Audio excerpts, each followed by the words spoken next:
What is going on, people? Welcome to your 60-second Java tutorial. And in this tutorial we're going to be getting back to what everyone loves most, and that is GUIs.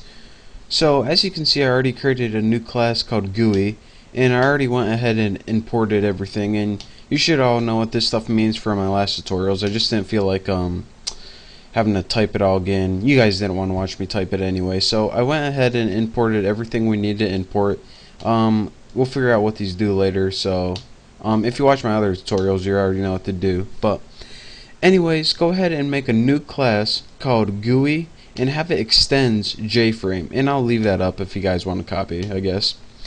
And what extends mean is it pretty much inherits everything from JFrame, and we're going to be making buttons in this tutorial, and JFrame has some built-in stuff for us to create buttons.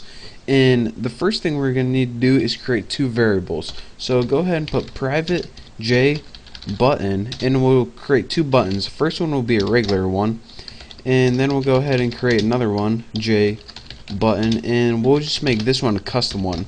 One of them is just going to be a regular button, and the other one, if we spell private right, it's going to be a button with our own images on it, and I'll show you where to put the images and how to do all that good stuff.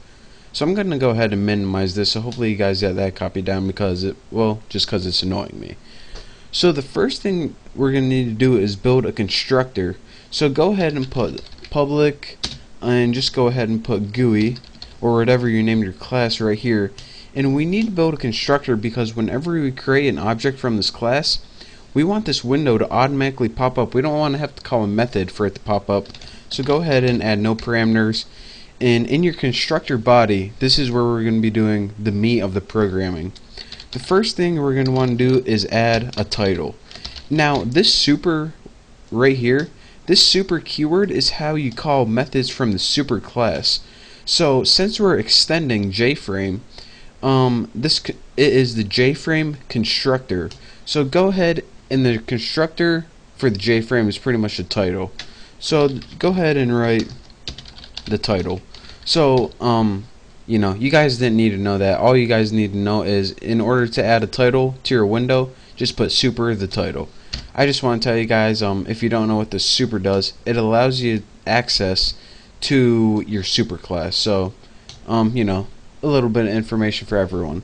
So now that we have a title on our window, we can go ahead and make the layout for the buttons. We can do the set layout, and you guys should know this still from the last tutorials when we were working on GUIs. And we'll just go ahead and put new flow layout, just like that. And now this just gives us a default layout, so we don't have to code it ourselves. And now let's go ahead and add our first button to our screen.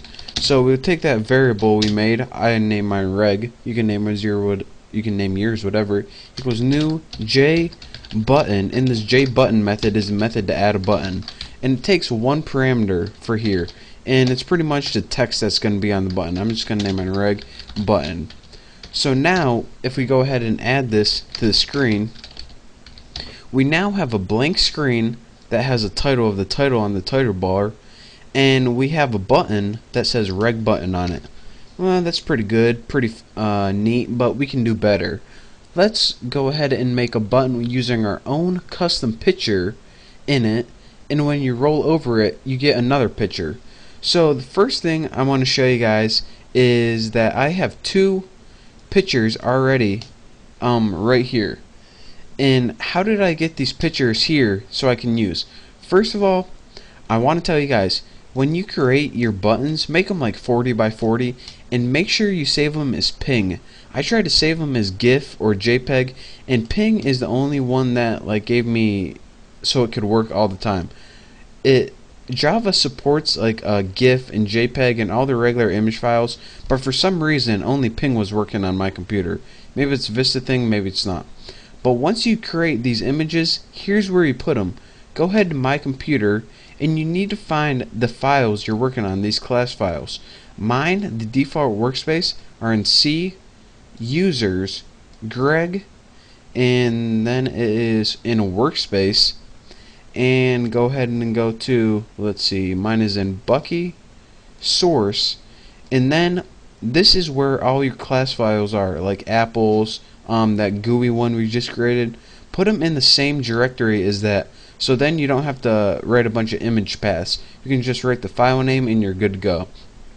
So your workspace might be a little different, and if you don't know where your workspace is, as soon as you open Eclipse, it tells you where your workspace is. So just copy that, find it, and that is where you want to put your ping files right there. So now that you got your ping files in your same directory as your class, we can go ahead and well, make some fancy buttons. So let's go ahead, and how you do that is in your icon class, and you have to name it icon. Go ahead and give it an object name such as B, and what we need to do is put new image icon, and this is built in, so you can't change any of this. Let's go ahead and put get class, which is this class, and then put get resource, and this resource is going to be the file, and the resource is going to be, well, I named mine b.ping. And what this does is pretty much take that image and save it in an object named B. So now we actually have two images, or at least I do. I have one named B and one named X.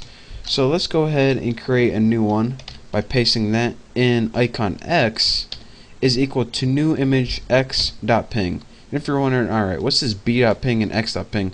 They're actually just two images I made in Photoshop earlier, so you guys won't have them on your computer, but I just needed a little something to test on, so that's what I did. So now that I have an image named B and an image named X, I can go ahead and change those into buttons. So what I'm gonna do is take that custom button, remember I named it custom out here, and do custom, and for the value I'm gonna set it equal to new JButton, and for my parameters it first takes the name what's on the button, and I'm gonna name it custom. And for the second parameter, this is an optional parameter. You can have the image you want to appear on the button as well. So I'm gonna have B, and this is pretty much just a little graphic. It's a 40 by 40 graphic, and it's like well, I guess you guys are gonna see. And another cool thing that we can do with it, if you said, alright, on the button we just created, there's an image. Okay, I got that, but what are you going to do with this X image right here? Well, that X image is going to be the rollover for it. So whenever we want to create a rollover, what we do is type the name of that button right there, and you need to put set rollover icon right there. Actually, set rollover, I selected the wrong one. Embarrassing. And the argument for this is, of course, the image you want to roll over. And now let's just add the custom button to the screen. So now we got two buttons on the screen right here. We have a regular button and we have a custom button. So in the next tutorial we're going to be creating a class so when we click the button it's going to handle the event, and we're also going to be you know, that's it. We're going to be seeing these buttons in action. So, and I'll also go over everything I did in case I kind of confused you by going too fast. But for now, my tutorial is getting too long, so thank you guys for watching. Make sure you check out the next tutorial where we see these buttons in action. So again, thank you. Don't forget to subscribe, and I will see you next time.